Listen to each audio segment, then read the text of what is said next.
বাহ কি সুন্দর, বাহ কি চমৎকার রিয়াল মাদ্রিদ। এর থেকেও সুন্দর, এর থেকেও চমৎকার আর কি বা হতে পারতো।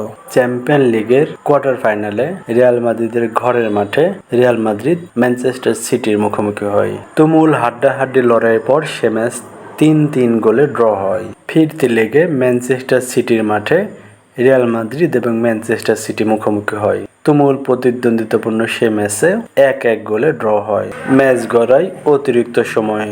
একদিকে রিয়াল মাদ্রিদ বস কার্লো আনচেলত্তি, অপরদিকে সবথেকে সফল coach Pep Guardiola.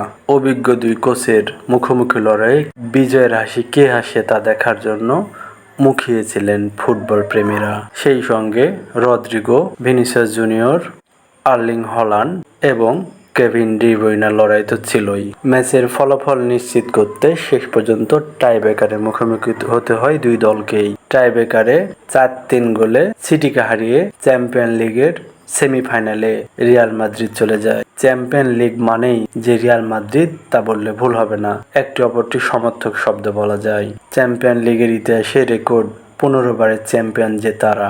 Real Madrid coach Carlo Ancelotti বলেছিলেন যে রিয়াল মাদ্রিদ কখনো মরে না।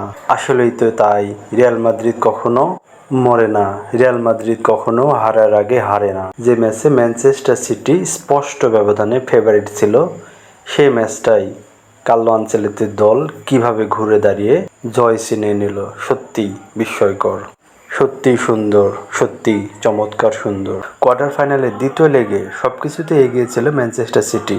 Shot on target, corner, ball position সবকিছুতে এগিয়ে ছিল তারা, কিন্তু শেষ পর্যন্ত বিজয়ের মালা রিয়াল মাদ্রিদই পড়ে।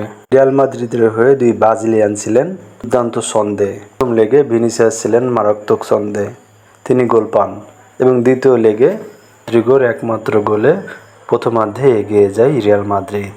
পর্যন্ত তার গোলটাই সিটির সঙ্গে করতে সহায়তা করে। আরও একবার চ্যাম্পিয়ন লিগের সেমিফাইনালে রিয়াল মাদ্রিদ। বিশেষ হাসি হাসতে পারবে কি তারা? অপেক্ষার সময়ের।